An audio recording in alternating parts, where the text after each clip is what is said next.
This ABC15 Flash Briefing is sponsored by Sanderson Ford. All roads lead to Sanderson Ford.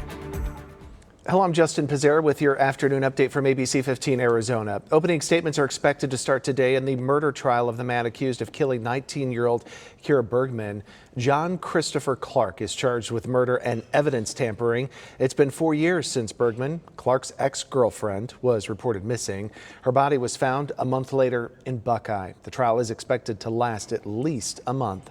School security is top of mind for a lot of people as our children head back to school, especially after the recent tragedy at Uvalde, Texas. Some school districts are now upping their safety measures. ABC 15's Amelia Fabiano is taking a look at the protocol in the Valley's largest district, Mesa Public Schools. One change students and parents will notice right away. This front office window will be at every single school in the district eventually. It has ballistic film on the glass to protect the front office and to make sure no one who's not supposed to gets through these front doors. Attention. It's a button no one wants to press. The campus is on lockdown.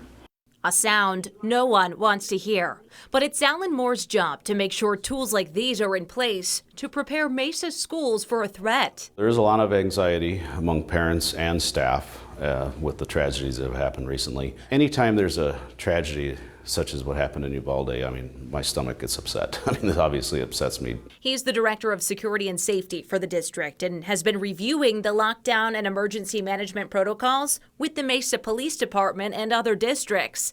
He wants to make sure they're using the best practices available. Ever since Sandy Hook, we've been ramping up the security protocols. We've been increasing safety, such as putting up fencing to create one point of entry. Some new improvements in place this school year include the ability for staff to access their school's lockdown system from the palm of their hand. It's through the InformaCast app. That is going to be placed on every staff member's cell phone, desktop, and desk phone.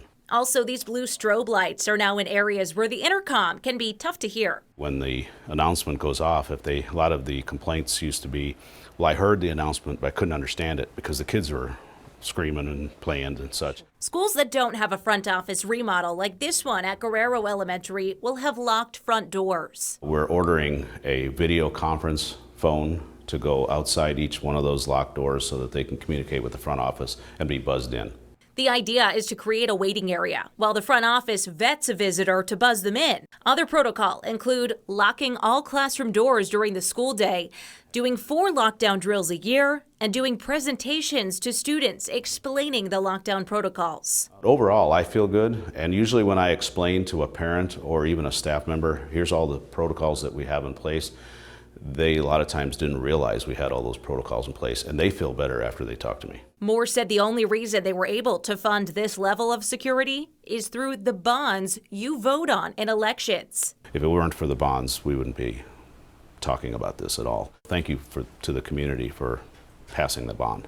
Preparing for anything. The lockdown has been lifted.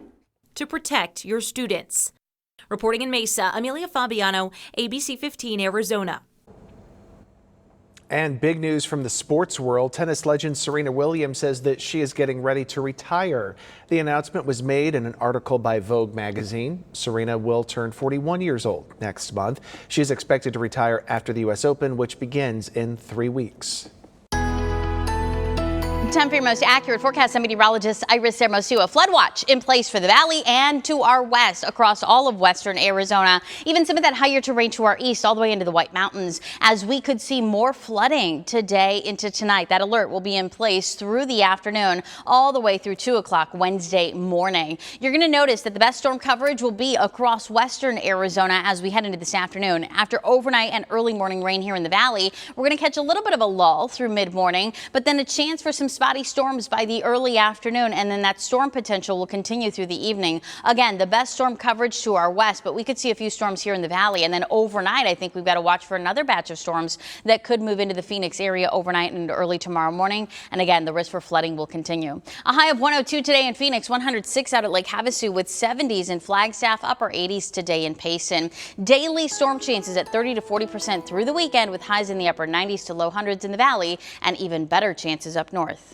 Get another update tonight. Until then, get the latest news, weather, and traffic at abc15.com or by downloading the free ABC15 mobile app.